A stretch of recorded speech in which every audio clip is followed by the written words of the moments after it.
बिस्मिल्लाहिर्रहमानिर्रहीम। अस्सलाम वालेकुम नाजरीन, मैं हूं सादिया गुल और आप देख रहे हैं मेरा यूट्यूब चैनल। नाजरीन, जैसा कि आपको पता भी चल चुका होगा, मैं थोड़ी सी ये ख़बर देने में लेट हो गई क्योंकि मैं कुछ जो शुबाना लियाकत हैं उनके बारे में कलेक्ट करना चाहती थी। कुछ उनकी बायोग्राफ़ी के बारे में मैं मालूम करना चाहती थी और मेरा अंदाज़ा था, मैं सोच रही थी कि जिस तरह से रेस्क्यू वाले वहाँ पे ऑपरेशन कर रहे हैं, शायद उनका पता चल जाए या उनकी लाशें मिल जाएं, तो फिर मैं एक दफ़ा ही रिपोर्ट करूं। बट अभी फ़िलहाल जो शुबाना लियाकत हैं उनकी और उनके बच्चों की डेड बॉडी नहीं मिली और रेस्क्यू ऑपरेशन जो है वो जारी है। जैसा कि आपको पता है, बाबू सरटाप में एक बरस्ट क्लाउड हुआ जिसमें बहुत सारी फैमिलीज़ जो हैं वो सैलाबी रेले में बह गई। इन्हीं में एक फैमिली जो है वो शुबाना लियाकत की थी, जो कि मशहूर टीवी एंकर पर्सन हैं। अब मैं आपको बताती चलूं कि जो शुबाना है उनका नौशहरा से ताल्लुक़ था और बहुत अरसे से वो शोबिज़ में है। आपने देखा होगा कि पीटीवी के ड्रामों में भी वो आती थी।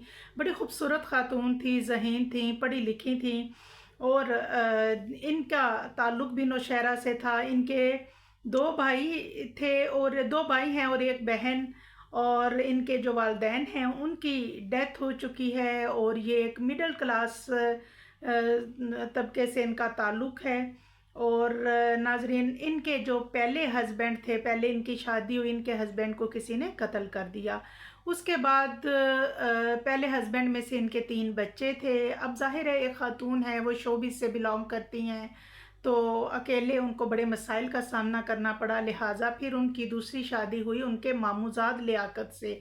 और लियाकत जो हैं, लियाकत साहब, उन्होंने ना सिर्फ शुबाना का बहुत ख्याल रखा बल्कि वो बच्चों से भी बहुत अच्छा सलूक करते थे। अब जैसा कि सवात से ख़बर आ रही है कि उनका बेटे का पर्स मिला था, लेकिन अब शुबाना का अपना पर्स भी मिल चुका है, जो कि एक रज़ाकार वीडियो में दिखा रहे हैं कि उसमें उनका आईडी कार्ड है और इसके अलावा कुछ अमाउंट है और कुछ और ज़रूरत का सामान है। जबकि इससे पहले उनके बेटे का भी वॉलेट जो है वो मिल चुका था, जिससे पता चला कि ये भी सैलाबी रेले की नज़र हो चुकी है ये फैमिली। अब उनकी गाड़ी जिस हालत में मिली है, गाड़ी जो है वो बिल्कुल एक मिट्टी का जो मलबा होता है, बिल्कुल इस तरह लग रही थी, लेकिन जब उसको निकाला गया गाड़ी बुरी तरह से तबाह थी। यानी गाड़ी को देख के आप सोच सकते हैं कि जिस गाड़ी का ये हाल है उसके अंदर जो लोग होंगे उनके साथ क्या बना होगा।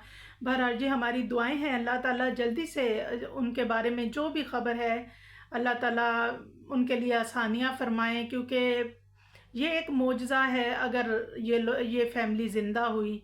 और अल्लाह ताला के घर में कमी नहीं है। हम फिर भी इनके लिए दुआ गो हैं। दुआओं में याद रखिएगा। अल्लाह हाफिज़।